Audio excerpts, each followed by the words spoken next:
नमस्कार, Asian public TV में आपका स्वागत है। मैं हूं डॉक्टर शिशिर उपाध्याय। पहली खबर, नेशनल खबर में उत्तराखंड जंगल में आग।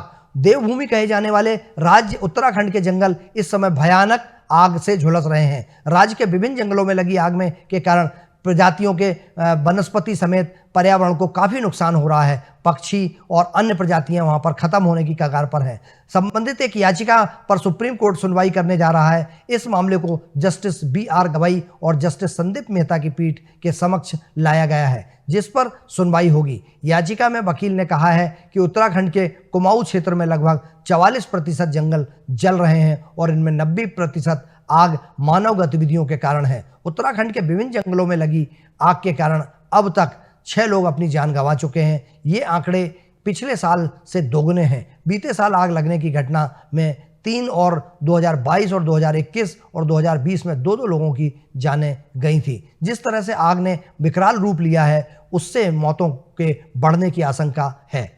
अगली खबर करीमनगर से है। प्रधानमंत्री माननीय नरेंद्र मोदी जी ने तेलंगाना में अपनी सभा को संबोधित करते हुए कहा कि देश में इन दिनों चुनावी मौसम चल रहा है। अब तक 3 चरणों के दौरान कई प्रदेशों में मतदान हो गए हैं और सभी आगे भी कई राज्यों में कराए जाने हैं। इसके साथ ही धुआंधार चुनाव प्रचार का दौर भी जारी है। इसकी मिसाल है प्रधानमंत्री नरेंद्र मोदी। वह 2 राज्यों में 3 रैलियां और 1 रोड शो में शामिल होंगे। फिलहाल वह तेलंगाना के करीमनगर में जनसभा को संबोधित कर रहे हैं। इस दौरान उन्होंने कांग्रेस और विपक्षी गठबंधन पर जमकर निशाना साधा है। पीएम मोदी ने कहा है कि कल देश के तीसरे चरण का चुनाव पूरा हो गया। तीसरे फेज में कांग्रेस और ईडी गठबंधन का तीसरा फ्यूज उड़ गया है। अभी 4 चरण का चुनाव बाकी है। जनता के आशीर्वाद से भाजपा और एनडीए तेजी से विजय रथ को आगे ले जा रहे हैं।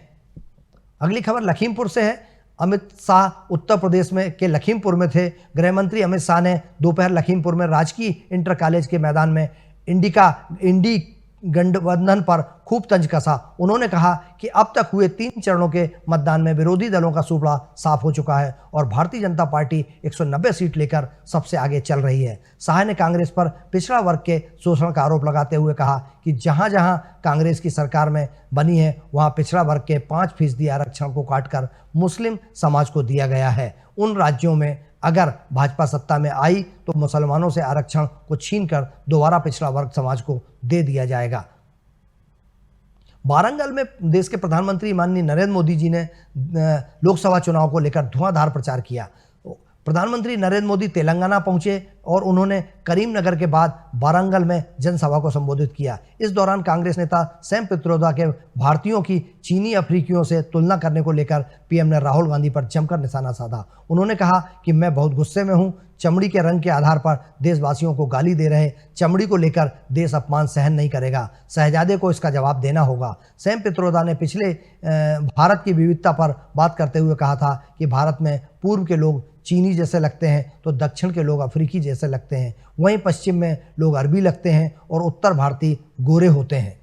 सैम पित्रोदा कांग्रेस नेता ने एक बार फिर ऐसा बयान दिया है जिस पर विवाद खड़ा हो गया है। कांग्रेस नेता सैम पित्रोदा ने एक इंटरव्यू के दौरान भारत में विविधता और लोकतंत्र के बारे में बात करते हुए कहा कि भारत में पूर्व के लोग चीनी जैसे लगते हैं तो दक्षिण के लोग अफ्रीकी लगते हैं। उन्होंने कहा कि हम दुनिया में लोकतंत्र का एक शानदार उदाहरण हैं। हम भारत जैसे विविधतापूर्ण देश को एक साथ रख सकते हैं जहां पूर्व के लोग चीनी जैसे दिखते हैं, पश्चिम के लोग अरब जैसे दिखते हैं, उत्तर में लोग शायद श्वेत जैसे दिखते हैं और दक्षिण के लोग अफ्रीका जैसे दिखते हैं। सैम पित्रोदा के कुछ ही दिन पहले दिए गए विरासत टैक्स वाले बयान पर चुनाव के बीच बवाल मचा था। वहीं अब एक बार फिर उनके बयान पर विवाद खड़ा हो गया है। पिछले दिनों सैम पित्रोदा ने भारत में विरासत पर कानून की वकालत की थी।